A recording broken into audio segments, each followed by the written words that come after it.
میں نے ایک نام لکھا ہے، یہ نام ہے صوفیہ۔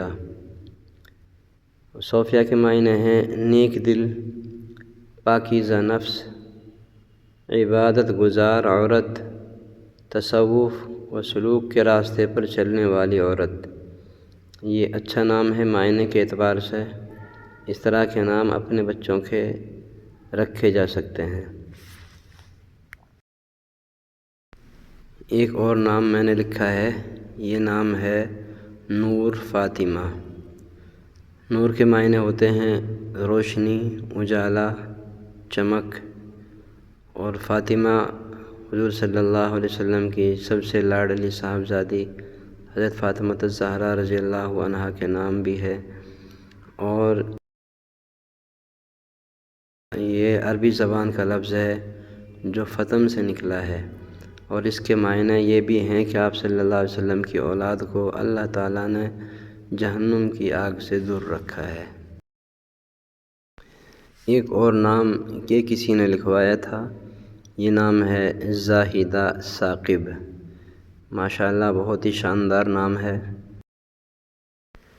زاہدہ کے معنی ہیں عبادت گزار، پرہیزگار، خدا پرست، یعنی اللہ تعالیٰ کی عبادت کرنے والی، اور ثاقب کے معنی ہیں روشن، چمکدار، ذہین اور عقل مند شخص کے لیے بھی ثاقب کا لفظ استعمال ہوتا ہے۔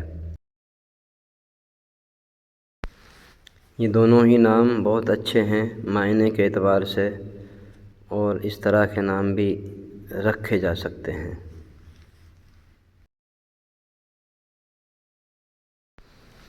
اور یہ میں نے لکھا ہے الشکور۔ یہ اللہ رب العالمین کا صفاتی نام ہے، اور اس کے معنی ہیں قدردان، بہت زیادہ اجر دینے والا، شکر کرنے والوں کو بڑھا چڑھا کر بدلہ دینے والا۔ یہ اللہ تعالیٰ کا صفاتی نام ہے۔ اگر کسی کا نام شکور ہے تو اس کے ساتھ لفظ عبد ضرور لگائیں اور اس کو عبد الشکور کہیں۔ ایک اور نام میں نے لکھا ہے، یہ نام ہے مروہ، اور مروہ کے معنی ہوتے ہیں خوشبودار درخت۔